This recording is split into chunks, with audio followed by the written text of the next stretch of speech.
Сайн байцгаана үзэгчдээ, та бүхэндээ за уул ус хэмээх шинэ нэвтрүүлэг хүргэхэд бэлэн болсон байна.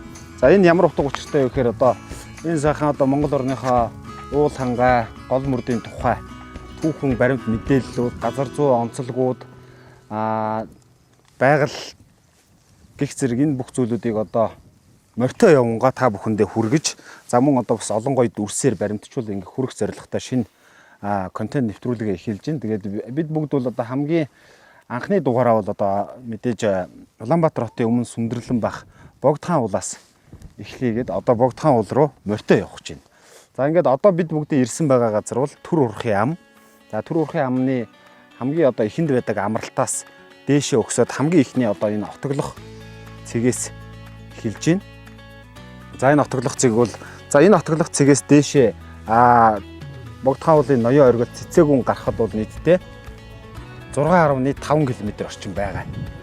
За ийшээ бол одоо хүмүүс бол морьтой явган гэдээ одоо гардаг. За цэцээгүнд гарах хамгийн одоо гол маршрутуудын нэг бол одоо Түр урхын амнаас явган аялал хийж гардаг байгаа. За тэгээ манай өнөөдрийн наашаа зогсчоор хариухгүй. Манай өнөөдрийн аяллаа бүрэлдэхүүнд бол хонкроос буюу Улаанбаатар хотын Баянзүрх дүүргийн энэ оршин суудаг одоо манай Ариун булд гэдэг дүү байна. Манай Морьтой Монголын Батчаргал гэдэг ах байна. Зураглаач Морьтой Монголын Төрволд. За миний би гэсэн энэ дөрвөн хүн морьтой бол явах гэж байна. За ингээд та бүхэндээ морьтой явангаа энэ сайхан уул хангахаа тухай морин дээрээс ярьж хүргэж явнаа. Одоо ингээд мордлоо эндээс цэцээгүн нийтдээ за нэг 7 орчим километр байгаа.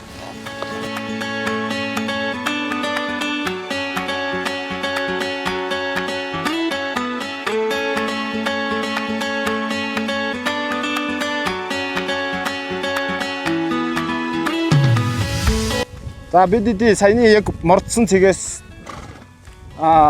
цэцээгүний Богдхан уулын ноён оргил цэцээгүн бол үндсэндээ 7 км 300 м гэсэн одоо самбар бол байна. За тэгээ ерөнхийдөө Богдхан уул, Богд дүнжин гарав хайрхан гэж ярьдаг. За дүнжин гарав гэдэг нэрний хувьд бол одоо дүнжин буюу одоо сахиус хамгаалагч гэсэн ийм утгыг илэрхийлдэг. За гарва буюу одоо ариун цагаан гэсэн ийм утгыг илэрхийлдэг. За ингээд нийтэд нь одоо дүнжин гарав буюу за өмнгийг тэтгэгч цагаан лаваа гэж одоо монголчууд бол бэлэгшээ ингэж ярьдаг. За энэ нэр бол одоо бас шашны утга агуулгатай ийм нэр. За Богдхан уул гэж одоо бид бүхэн мэднэ тийм ээ. Тэгэхээр Богд гэдэг үе бол одоо ариун дээд ийм одоо утгыг бол илэрхийлдэг. За ингээд хам буюу одоо төрийн эрх мэдэлтэй хүн, за төрийн хүн гэдэг ийм утгыг бол илэрхийлдэг. За тэгээ нийтэд нь бол одоо Богдхан уул гэж ярьдаг. За Монгол улсад маань бол одоо хан уул нэртэй бол олон сайхан хайрхад байдаг. Богдхан уул, Хөгөнхан уул, Батхан уул гэл тийм ээ. За энэний бол одоо хамгийн одоо анхны эртний нэршилтэй энэ сайхан хангаар уул бид бүхэн бол явж гинэ гэж та бүхэн бол ойлгож болно. Яагаад энэ газар чухал вэ? За түүхэн ямар үйл явдал болж ирсэн? Шашны одоо ямар зан үйл энэ уул усанд үйлддэг байсан? Одоо энэ цаг үед одоо ямар байгаа гэдэг зэргийг бол одоо энэхүү контентоор харуулж за байгаль их дэлхийг хайрлах энэ сайхан сэтгэхүй бол монголчуудаа өгөх зорилготой ийм контент эхлүүлж байгаа гэсэн. Бид бүхэн бол Түр урхын амнаас дээшээ өксөж байгаа учраас Түр урхын ам, Шажин урхын ам гэж ярьдаг. Богдхан уул маань бол үндсэндээ бол нэг 33 амтай гэж ном зохиолуудад бол бичигдсэн байдаг. За Түр урхын ам, Шажин урхын амны нэрний үүсэл гаравал Домгийн хувьд бол түүхэн сурвалжид бичигдсэний хувьд бол одоо 1691 онд бол одоо халахууд Манжин Инх Амгалан хаанд дагаар орсон гэж түүхэнд байдаг. Долон нуурын чуулганаас өндөргийн хамгийн анхны одоо Монголын богд, анх тур богд зан узар буюу өндөргийн зан узар долон нуурын чуулганаас буцаж явах замдаа одоо энэ Түр урхын ам энэ орчимд бол одоо амарч буудалсан байт юм билээ. За тэгээд буудлах үедээ бол одоо энэ сайхан хангаад буудлаад төрийн ноёд ихэс дээдсүүд бол энд сууж буудсан учраас Түр урхын ам гээд за тухайн үед мөн одоо шашныг тухайн үеийн одоо будын шашны тэргүүлэгчид, сүм хийдийн тэргүүлэгчид гээд нийт одоо 1000 орчим ламтай юм хүмүүс бол яг энэ Түр урхын амны уртлын аманд бол одоо буудалж шашны зан үйл үйлдэж энэ нутаг улсыг бол тахижсэн гэдэг ийм түүхтэй. Түүнээс олболон одоо Шажин урхын ам гэж нэрлсэн байдаг ийм жишээтэй. Одоо бол бид явж байгаагийн яг зүүн гар талд бол тийшээ харуул зүүн гар талд бол нэг гол буюу за түр урхын амнаас богд улан дээрээс их аваад урсж байгаа ийм одоо гол харагдаж байгаа. За энэ бол одоо түр урхын амнаас их авж байгаа горих. За тэгээд шажин урхын амнаас их авж байгаа ийм горих. Энэ хоёр горих бол одоо доошо хонхорт нийлээд хөлийн голыг үүсгдэг. За хөлийн гол бол одоо Баян зүрхийн товчрооны тэрүүгээр одоо туулд цутгадаг. Үндсэндээ Богдхан уулын зүүн суг орчмоос их авч урсж байгаа туулд цутгаж байгаа хамгийн том голуудын нэг гэж хэлж болно гэсэн үг. За Богдхан уулын одоо лусын эзэн буюу Богдхан уулын сахиус нь хангар чов гэж үздэг.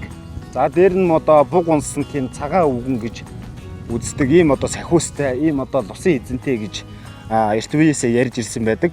За тэгээд одоо тухайн үеийн будын шишний үед одоо их хүрээнд одоо цам харих ёслол болж их үед Богдхан уулын одоо сахиусыг лусыг бэлэгдэж эзнийг бэлэгдэж одоо хангар чууны болон за цагаан өвгний цам харих ёслолд одоо цагаан өвгний баг өмсүүлж ингээд цам харих бүжиг үлддэг байсан гэдэг.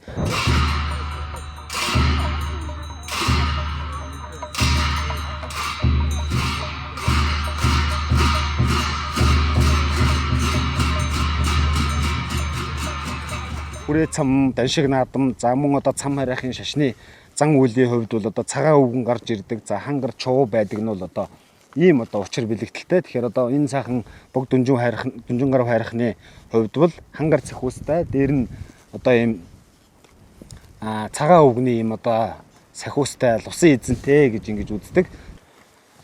За Богдхан уулын газар зүүн онцлогийн талаас та бүхэндээ бас тайлбарлаж хүргэхэд за Улаанбаатар хотын өмнөр ерөнхийдөө нэг 40 орчим км сунаж тогтсон ийм одоо сүрлэг сайхан хангай гэж хэлж болно. За үндсэндээ бол одоо зүүн Сибирийн үргэлжлэл хан хэнтийн нуруу, их хэнтийн баг хэнтийн нурууны одоо хамгийн баруун урт талын үргэлжлэл бүхий. За шилмүүст гацсан урт шинс хусан ой, хушин ой одоо бүхий ийм нутаг гэж бол одоо бүс нутаг ийм одоо уул гэж хэлж болно. За тэгээ Богдхан уулын одоо хамгийн өндөр оргил бол одоо бид бүгдийн гарахаар явж өгөө цэцээгүн далайн түвшнээс дэш нийтдээ 2268 м өндөр. За дараагийн оргил бол одоо Түшээгүн гэж нэрийдсэн оргил байдаг. 2258 м өндөр. За одоо бид бүгд бол яг түр урхын амны явгаа илагчдын явдаг цэгээс яваад гүн жалаг гэдэг ийм газраар бол гарч ийн. За гүн жалаг гэж бол одоо энэ талаас миний харагдж байгаагаар баруун гар талаас орж ирсэн одоо ийм жалаг буюу за уулын горих энэ одоо зурглаачийн цааталт харагдж байгаа зүүн гар тал харагдж байгаа гол руу цутгадаг одоо ийм хэсгийг бол хилж гинэ гэсэн үг. Ингээд ерөнхийдөө бол Монгол орны ойт хээр хуур хэрийн бүсийн зааг дээр оршдог ийм нутаг гэж хэлж болно. За Богдхан уулын гол нуруу нь одоо өргөргийн дагуу баруунаас зүүн тийшээ сунаж тогтсон байх ба. За ихэвчлэн ерөнхийдөө нэлээд дээшээ гараад 2000 м-ээс дээш гарч ирвэл 2000 м-ээс дээш одоо өндөр оргил бүхий одоо ийм хэсгүүдтэй. За хэнтийн нуруу бол үндсэндээ яг уулын орой нь бол одоо бөмбөгөрлөө хигшгэн ийм одоо уулын оройтой учраас Богдхан бол хан хэнтийн нурууны яг салбар мөн гэдгийг бол одоо илтгэж байгаа. За түрүүний хэлсэн оргилуудаас гадна одоо баруун ширээт, зүүн ширээт гэдэг одоо өндөр оргилууд бол зөндөө байгаа. За зүүн ширээт гэхэд бол одоо 2004 м, их баг тэнгэр гэхэд 2150 м өндөр. За мөн одоо баруун ширээт оргил гэхэд 2000 орчим метр өндөр. За ингээд Богдхан бол үндсэндээ бол одоо Улаанбаатар хотын цаг агаарын таатай орчин нөхцөлийг бүрдүүлэх гол юм одоо бүс нутаг болдгоо гэж хэлж болно. За учир юу гэхээр одоо тал хэрийн энэ салхины нөөлөг болон дээрээс нь одоо яг Улаанбаатар хот бол дөрвөн уулын дунд учраас цаг агаарын таатай орчин нөхцөл үүсгэхэд тал хэрийн салхийг хааж за богд уул руу чиглэсэн агаарын одоо конденсат зүүж за улмаар одоо бороо орох, бур тунц унах ийм сайхан орчин нөхцөлийг бол бүрдүүлж өгдөг гэсэн үг. За товчхондоо бол одоо салхины хаалт, чиг үүсгэгч, агаар цэвэршүүлэгч одоо бичил уур амьсгал бүрдүүлэгч ийм одоо хайрхан гэж бол хэлж болдог. За геологийн бүтцийн хувьд бол Богдхан уул орчмын нутаг бол хан хэнтийн уулархан мужийн хэмжээнд бол хамаарагддаг. За хөрсөн бүрхөвчийн хувьд бол хөрсөн дархалтын хувьд бол хинтийн гол нуруутай ижил төстэй ийм хөрстэй ижил ургамалтай гэж хэлж болно. За Монгол орны ургамал газар зүй мужиллаар бол Богдхан уул нь хинтийн уулархаг тайгын урд Монгол дагуурын ой тэрийн бүс нутагт хамрагддаг. За ургамлын аймагт бүхэлдээ бол одоо өмнөд Сибирийн тайг өндөр уулын элементүүдээс бүрддэг. За Богдхан ууланд үндсэндээ 58%-ийн 230 орчим төрөл багтах 500 зүйлийн цэцэг ургамал ургадаг гэж ингэж газар зүй талаас нь бол тайлбарлаж болно. За мөн ан амьтны хувьд бол Богдхан ууланд 3 жилийн өмнөх судалгаагаар 52 зүйлийн хөхтэй амьтан байдаг. За энэ дотор бол одоо мэдээж мэрэгч амьтад өвсөн тэжээлтэн, махын эдэштэн гэл олон зүйл байгаа. За араатан жигүүртэн бол ийм байна. За жигүүртэн шувуудын хувьд бол 294 зүйлийн одоо ийм шувуудтай гэж ийм одоо судалгаа мэдээллүүд бол байдаг. Та бүхэн бол одоо энэ мэдээллүүдийг бол интернетээс ингээд авч болно. За ингээд бид бүгд бол яг үндсэндээ гүн жилг гараад за Богдхан уулын одоо дараагийн төр урхын амнаас богд уул цэцэг гүн рүү явдаг. Дараагийн 2 отоглох цэг дээр хүрэх гээд явж байна. За ингээд та бүхэндээ мэдээллүүдийг бол замдаа хүргээд ингээд явах болно. За өдөөд бол яг одоо зуны ихэнх сарын шинийн 4, 5 дугаар сарын 20-ны өдөр учраас ууланд бол одоо ногоо уул сайхан нэг 5 6 хуруу, зарим газар одоо 7 8 хуруу. За бараг нэг сөөм хэрэтэ гарцсан. За моддын хувьд бол одоо яг сайхан моддод гөлөглөөд ингээд ууланд бол их сайхан байна. За одоо энэ харагдж байгаа моднууд бол одоо Монгол улсад бол манай Монгол оронд байгаа хамгийн өргөн тархалтай хар мод буюу шинс мод гэж хэлж болно. Шинс модны одоо хамгийн ийм одоо өндөр ургасан ийм модыг одоо хөх чирэнгэр гэж бас нэрлэдэг юм билээ. Тэр нь одоо юу гэсэн үг вэхээр нас бид гүйтсэн хамгийн өндөр ургасан тийм шинс модыг хөх чирэнгэр гэж нэрлэдэг одоо ийм бас утга агуулга эртнээс одоо хэлж заншилсан ийм одоо нэр жишээ байх жишээтэй.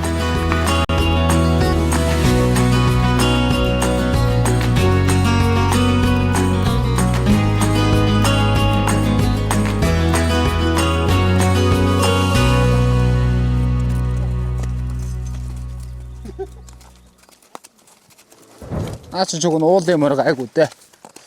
За ингээ яг цэцэг гүн рүү дөхөөд за далайн түвшнээс дээш нэг 1950 орчим 2000 орчим метр болоход уулын таг руугаа гарч ирнэ. За ингээд зуны ихэнх сар гарсан ч гэсэн мөстөөгөө байж гин.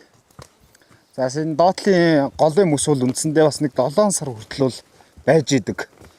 За ингээд одоо үндсэндээ бид хэд бол нэг 250 орчим метр яваад цэцэг гүнийхээ оргил дээр оргилд хүрнэ гэсэн үг.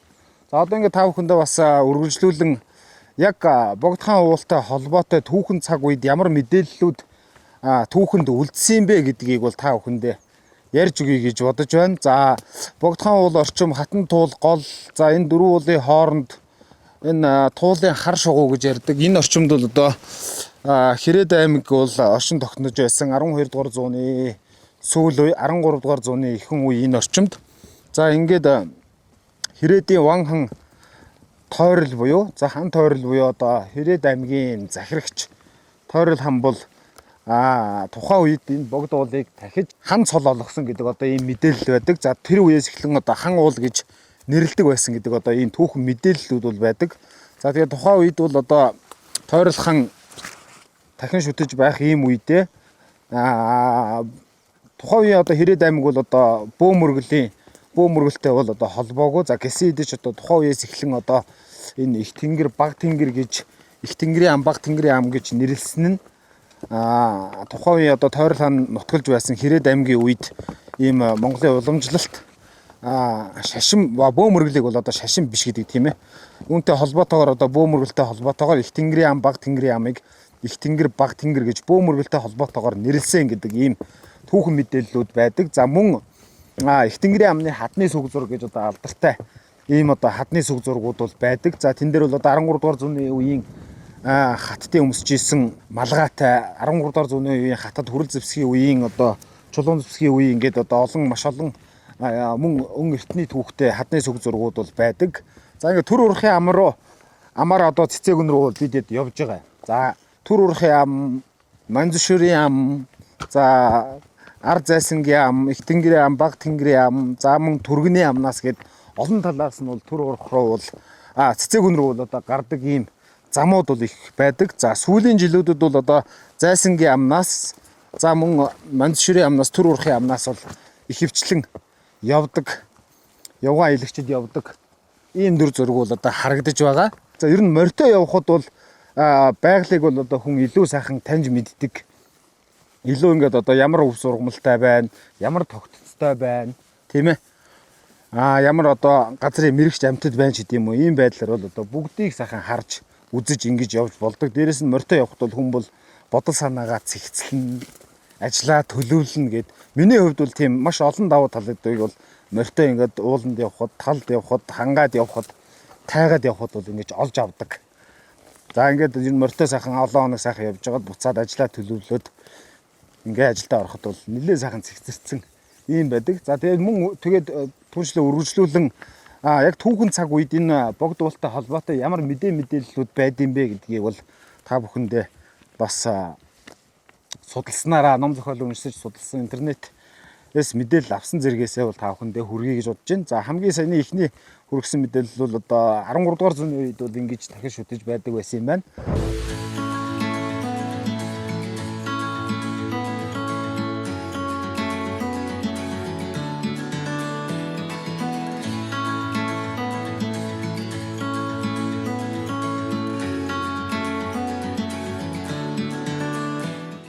За богд хауулынхаа ноён оргил дээр гарч ирсэн байна.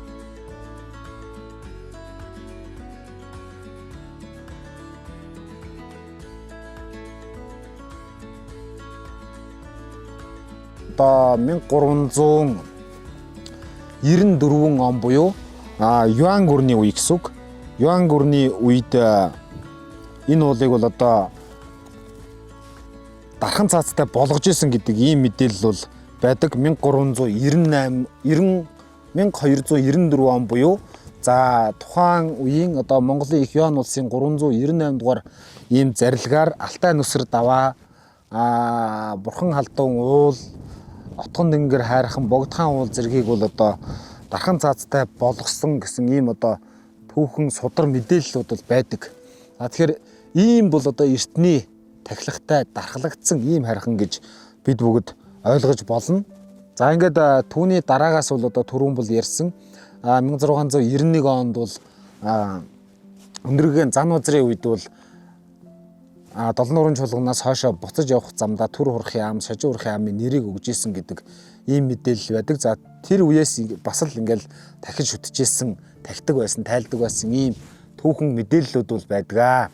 За тэгээд түүний дараагаар бол одоо 1778 онд тухайн үеийн хүрээний сайд Юндан Дорж гэдэг хүний санаачлагаар тухайн үеийн Манжи хаанд бичиг хүргүүлж 1779 оны Шаргачин гахай жил гэдэг Бадаргуул Төрийн хаанд бол одоо бичиг хүргүүлж Богдхан уул, за Батхан уул, Бурхан халдун уул зэрэг энэ одоо томоохон хайрхтуудыг бол яг өөр нь дахин шүтэж ингэж дархлах нь зөвөө гэдэг ийм бичгийг өгж улмаар 1779 оноос эхлэн Богдхан уулыг бол одоо хаврын цагтаа, намрын цагтаа ингэж тахидаг байсан ийм түүхэн мэдээллүүд бол байдаг. За ингээд түүнээс хойш одоо төсөл тавилсны дагуу дөрвөн уулын сан сэржим нэрт судар зохиож одоо ингэж богд уулыг тахих энэ үедээ уншиж ингэж айлддаг байсан ийм түүхтэй. За мөн одоо 1809 онд Богдхан уулын 32 амынх нь 27-ыг нь одоо цагдаатай болгож тухайн үеийн одоо богдуудаас зөвшөөрөл авч богд уулын аливаа нэгэн ам руу орж нэвтэрч амаар дамжиж ам руу орж нэвтэрч богд ууланд орохыг хүсвэл тухайн үеийн одоо богдоос зөвшөөрөл авдаг болсон ийм түүхтэй. За 1779 онд тахисан тахилга үйлдэлийн тухай бол одоо маш олон сайхан баримтууд бол бичигдэн үлдсэн байдаг. За хамгийн дээд ноён оргил цэцээгүнд одоо цэцээгүн цол болгож, удаах оргил түшээгүн оргилд нь түшээгүн цол болгож, 50 лангийн цалинтай болгож ингэж тахидаг байсан гэдэг ийм түүх бол байдаг. Тухайн үеийн одоо гүн цол гэдэг бол тухайн үеийн хошуу ноёны захирагч дийн одоо авдаг ийм дээд цол байсан учраас одоо уул хангаадаа ийм цол өгнө гэдэг нь тухайн үедээ хэдий ч одоо манжийн дарлал байсан хэдий ч уул хангаагаа бол одоо ийм төрийн дархан цааст болгож төрийн харьяалтай болгож яана гэдэг ийм санааг бол одоо илтгэж ирсэн байх ийм түүхтэй байдаг. Тэгээд тухайн үеийн тахилгад бол одоо тэр 50 лангийн мөнгөн имбүү цалин пүнлүүгийн төшөөгүний рол руу ингэж хадных нь бүр завсар хадганд ороож байгаад ингэж хийдэг байсан гэдэг ийм түүхэн мэдээллүүд бол байдгаа. Олон газар аймагуудаас олон хүрээ хийдүүдээс за тэгээд тухайн үеийн аймаг хошуудаас бол одоо өргөл барьцууд ирдэг байсан. Тухайн үед бол одоо бүтэн үхрийн мах хэд хэдэн хоньны махыг одоо яг энэ цэцэгүн дээр бол одоо ингэж тахилгын ёс үлдэж тавихад одоо 10 хантай гэрийн бүрийн дайтай тийм одоо том царан дээр бол одоо тахилгын идээг бол засдаг байсан гэж ярьдаг.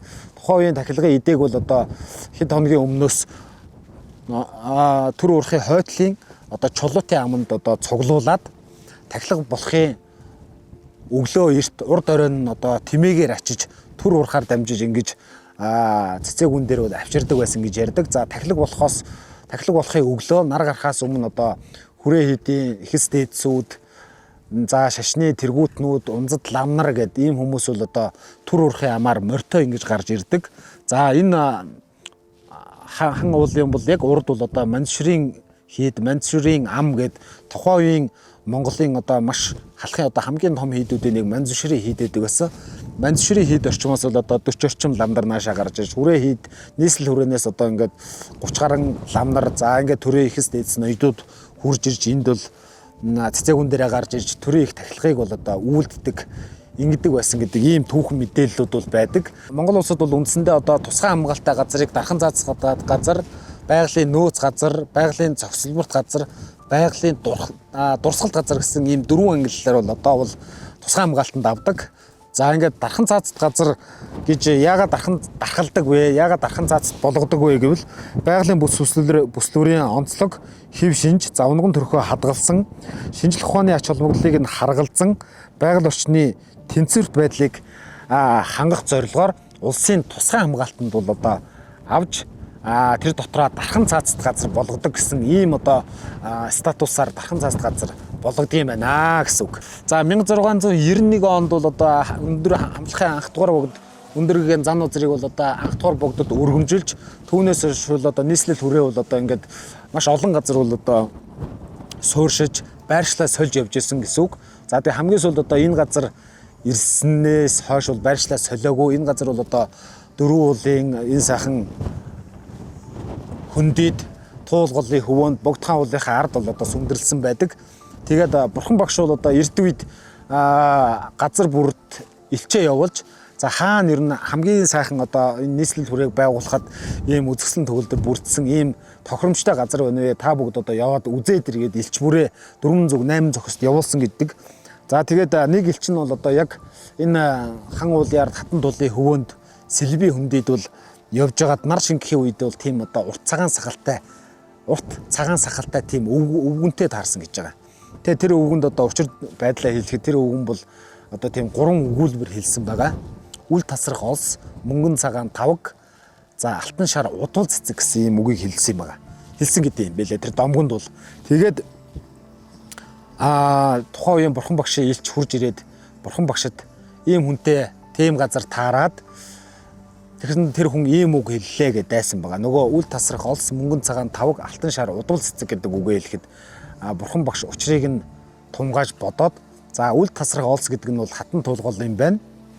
Мөнгөн цагаан тавг гэдэг нь бол одоо энэ дөрвөн уулын хөндөй энэ сайхан хонхор энэ газар юм байна. Алтан шар удвал цэцэг гэдэг нь бол одоо богд уул юм байна гэд энэ газрыг олж нийслэл хүрээг байгуулсан гэдэг одоо ийм домог байдаг.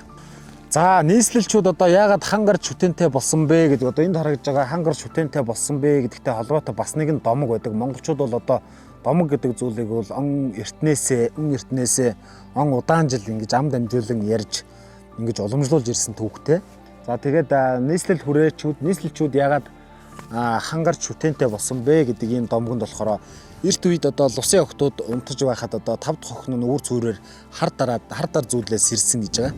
Хар дар зүүдлээ сэрэхт нь хар ирээ могоо яг одоо тэр лусын охиныг хатгах гээд байж хахад одоо хангарч шоу нисэн хурж ирээд би та нарыг одоо авран хамгаалж байя гэд одоо тэр хар ирээ могоог бол одоо сүүл толгой хэсгээс нь одоо 100-аад ингээд нисэн одож ингээд тастаад нисэн одсон.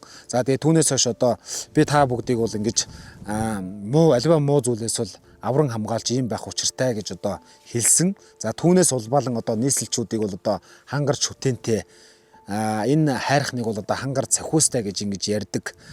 Ийм бас домог бол бас байдаг. За түүнчлээ яг одоо ингээ харахад бол одоо энэ хангар чуу бол ногоо бол зуусан байдалтай ийм байдаг. За өөр нэгэн домогт бол одоо Чингэлтэй бүх буюу Чингэлтэй хайрхан, Богд Мэргэн Баатар буюу энэ хайрхан, за үзэгсэлэнт туул бүсгүй буюу туул гол гэсэн ийм энэ гуравтай холбоотой бас нэгэн домог байдаг. За эрт үед бол одоо Богд Мэргэн Баатар, Чингэлтэй бүх хоёр бол одоо туул гэдэг бүсгүүд бол сэтгэл алдраад, за тэгээд аль дийлсэн одоо хоёлоо туулыг бол одоо эхнэрээ болгож авъя гэж тохиролцоод, за Богд Мэргэн Баатар, Чингэлтэй бүх хоёр бол одоо хүч сориход бол Богд Мэргэн Баатар бол ялсан гэдэг ийм домог байдаг. За тэгээд Богд Мэргэн Баатар ялахад Чингэлтэй бүх бол за аргагүй би чамд бууж өглөө, ялагдлаа. Би бол одоо энэ туул бүсгүүд үнэн сэтгэлээсээ дурлсан. Тийм учраас би энэ туул бүсгүйг бол байнгын хажуунаас нь ингэж харж баймаар байна. Тийм учраас чи миний одоо толгойг тастан авч туулын хажууд байрлуулж өгнө үү гэж одоо ингэж хүссэн гэдэг. За тэгэнгүүт одоо Чингэлтэй бүхий хүслийг Богд Мэргэн Баатар ёсоор нь болгож, за яг одоо туулын хажууд тэр толгойг нь тастан авч тавьсан одоо зайсан толгой болон хувирсан гэдэг ийм домог бас байдаг. За бас ингээ сайн ажиглаад харуул одоо Чингэлтэй хайрхны орой бол бас ийм тэгшвтер хэлбэртэй байдаг. За өөр нэгэн домогт бол одоо цэцэг үн дээр хангар чувуу сууж агаад нисэхтэй баруун болон зүүн ширээ уулын оройг бол одоо тастан ингэж савардаж аваад ниссэн гэж байгаа. За тэгээд эхнийх нь толгойг бол одоо яг энэ Богд уулын ард зайсан орчимд унгаас нь зайсан толгой, нөгөө зүүн ширээгийнхэн толгойг авж яваад лүн орчимд унагсан лүү толгой болсон гэдэгтэй холбоотой бас баруун зүүн ширээг бол одоо харахад Улаанбаатар талаасаа харахад бол ийм тэгшвтер байдаг нь бас нэгэн ийм домог байт юм лээ. За Богд уулаас бол одоо урд Мандширын амнаас бол одоо Мандширын гол, за энэ баруун талаас бол одоо Түргэний гол их авж урсаад туул цутгаж байна. За түр урхаас, шажуу урхаас их авж байгаа хөлийн гол туул цутгаж байна. За энэ одоо ара үр зайсангийн амнуудаас авж байгаа горих туул цутгаж байна. Их баг тэнгэрийн амнаас авж байгаа голлууд горхиуд туул цутгаж байна. За энэ чулуутын амнаас авж байгаа гол туул цутгаж байна. За ийшээ ингээл тэнгүүд нүхтийн амнаас авж байгаа горх туул цутгаж байна гэд ам болгоно аршаа мэт дэлгэрдэг энэ сайхан баян хангаа бол одоо нийслэлчүүд бидний дахин шүтэж ирсэн, нийслэлчүүд төдөөгүй монголчууд бидний бол одоо дээдлэн шүтэж ирсэн ийм сайхан хангаадаа хурж ирлээ. За ингээ Богд уултай холбоотой бол одоо энэ мэдээллүүдээрээс үндэслээд 10 одоо ийм баримтыг бол одоо та бүгдтэй хэлж болно гэсэн үг. Дэлхийн хамгийн эртний дархан цацд уул гэдэг нь бол одоо Юан гүрний үеийн зарилгаар, за тэгээ 1778 онд дархалсан энэ түүхэн баримтаар бол одоо дэлхийн хамгийн эртний дархан цацд газар гэдэг нь бол нотлогдож байгаа. За 240-өөс дээш жил тасралтгүй дахиж ирсэн гэдэг нь бол одоо Манжи үеэс 1925 он буюу 1809-с 1925 он, за 1779-с 1925 он хүртэл дахин шүтэж ирсэн гэдгээр нь бас 240 гаруй жилийн тахилгатай тасралтгүй тагсан гэдэг ийм баримт нь бол одоо бас батлагдаж байгаамаа. За тийм учраас одоо залуучууд бид ирээдүй болсон хүүхэд залуучуудаа, дүүнертаа, үр хүүхдүүдтэй энэ бол ийм одоо өнгө эртний түүхтэй энэ өрн эртний түүхээс дахин шүтэж ирсэн юм шүү гэдгийг бол одоо дүүнертаа, ирээдүй хождоо ойлгуулж, өөрснөө хайрлаж, хамгаалж, дээдэлж, шүтэж ингэж одоо уул усаа, байгаль хангаагаа, гол мөрнөө хайрлаж, өөрсдийн биеэр үлгэрлэж ингэж ойлгуулах нь хамгийн чухал шүү гэдгийг нэвтрүүлгийнхаа төгсгөлд хэлмээр байна. Ингээ дараагийн нэвтрүүлгээрээ эргөө уулзъя.